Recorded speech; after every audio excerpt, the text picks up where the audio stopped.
Assalamualaikum warahmatullahi wabarakatuh. Salam jumpa di channel YouTube Kosrela Sholala. Semoga kita semua senantiasa berada dalam keadaan sehat walafiat serta lindungan Tuhan Yang Maha Esa. Amin. Tetap semangat ya.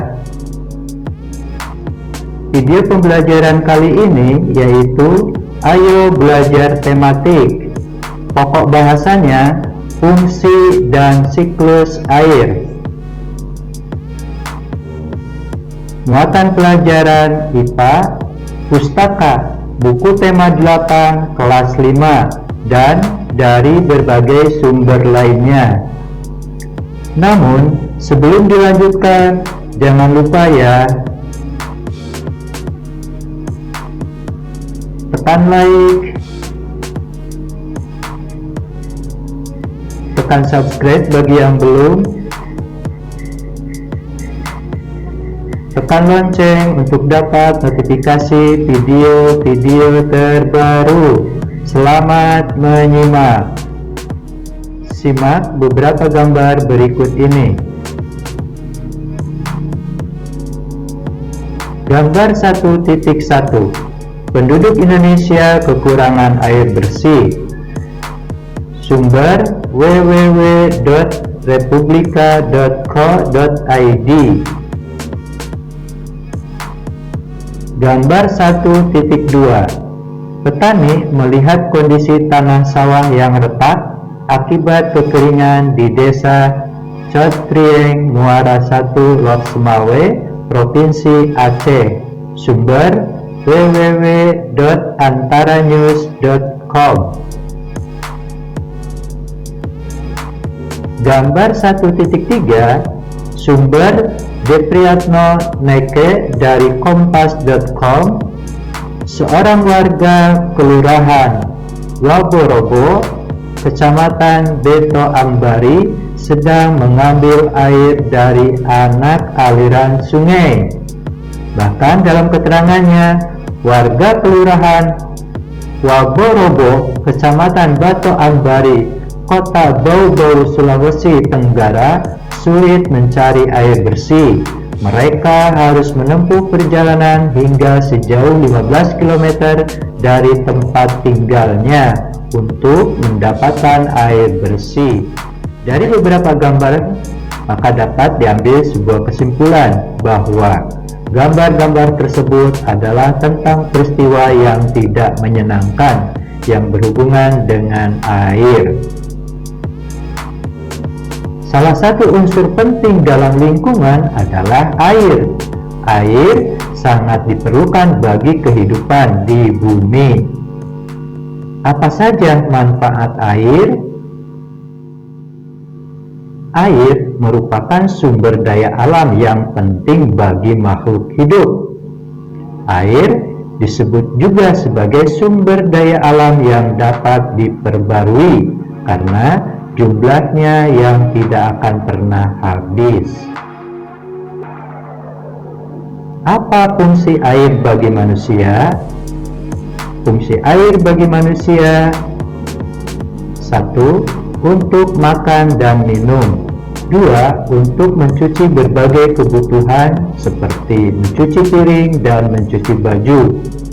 3. Sebagai jalur transportasi air seperti kapal, perahu, dan sampan. 4. Sebagai tenaga pembangkit listrik. Dan 5. Menjaga kelembaban udara di sekitar. Apa fungsi air bagi hewan? Fungsi air bagi hewan adalah: 1. Sebagai sumber kehidupan, yaitu untuk makan dan minum. 2. Menjadi habitat hidup hewan air. 3. Untuk menjaga suhu tubuh ketika udara panas. 4. Pada tubuh hewan, air berfungsi sebagai pengangkut nutrisi, mengatur tekanan darah, hingga memproduksi susu. Apa fungsi air bagi tumbuhan? Fungsi air bagi tumbuhan adalah 1. Membantu proses fotosintesis. 2. Menjadi sumber kehidupan bagi tumbuhan. 3. Menjadi pengangkut zat hara dan nutrisi dari tanah ke tumbuhan. Dan 4. Sebagai pendorong proses respirasi dan pergerakan tumbuhan. Sumber air. Simak beberapa gambar berikut ini. Dari gambar dapat disimpulkan bahwa sumber air 1. Laut, 2. Danau, 3. Sungai, 4. Gunung es, dan 5. Mata air. Jenis-jenis air itu terbagi 2. 1. Air permukaan yang berada di atas permukaan tanah dan dapat dilihat, yang termasuk dengan jenis air permukaan. A. Perairan darat, contohnya rawa-rawa, danau, dan sungai. B. Perairan laut, contohnya air laut dan samudra.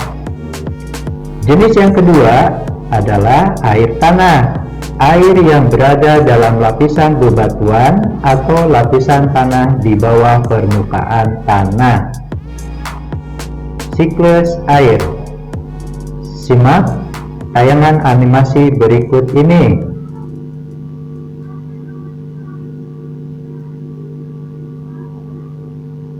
Ini merupakan contoh gambaran siklus air.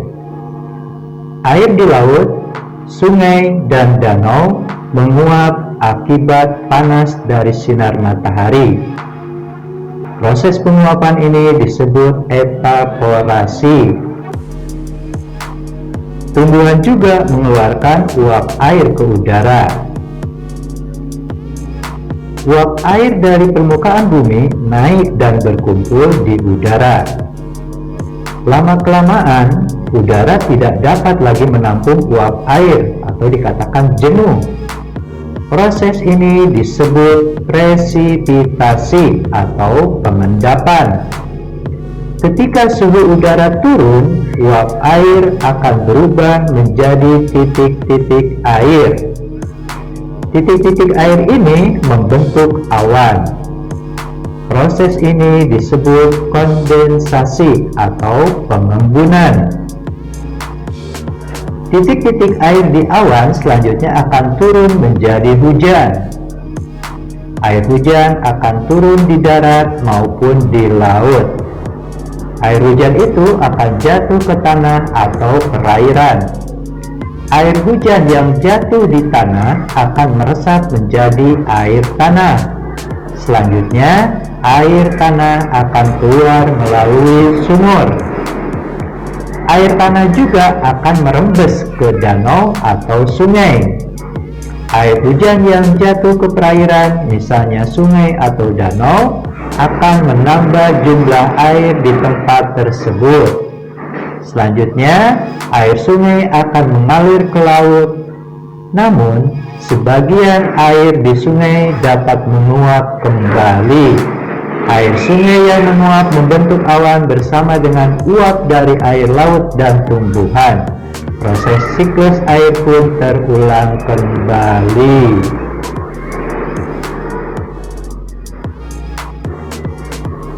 Dari tayangan animasi tersebut, kita dapat menjawab pertanyaan ini. Mengapa air selalu tersedia di bumi? Ya, jawabannya adalah air selalu tersedia di bumi karena air mengalami siklus. Siklus air merupakan sirkulasi atau perputaran air secara terus-menerus dari bumi ke atmosfer, lalu kembali ke bumi.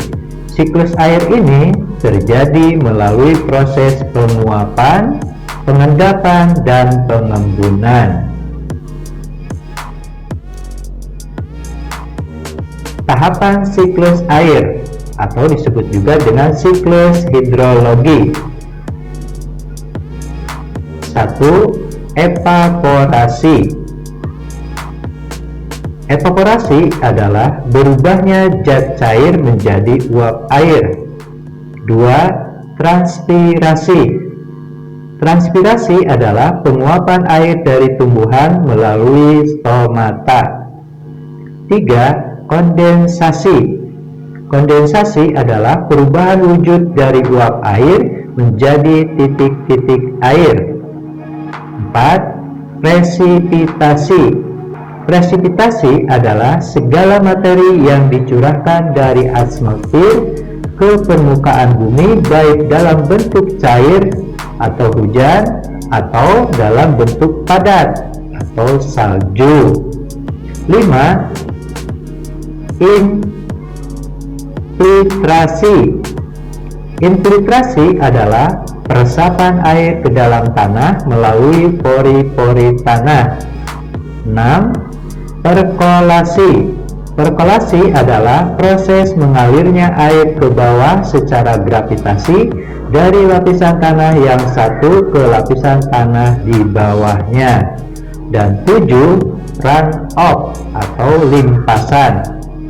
Run-off adalah proses pergerakan air dari tempat yang tinggi ke tempat yang rendah di permukaan bumi.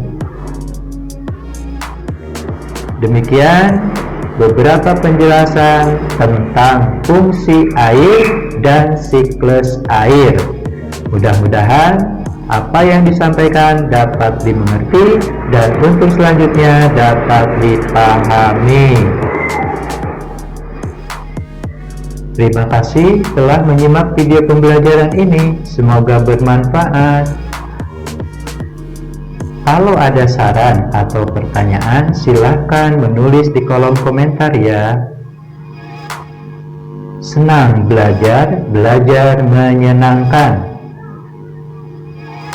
Sampai jumpa.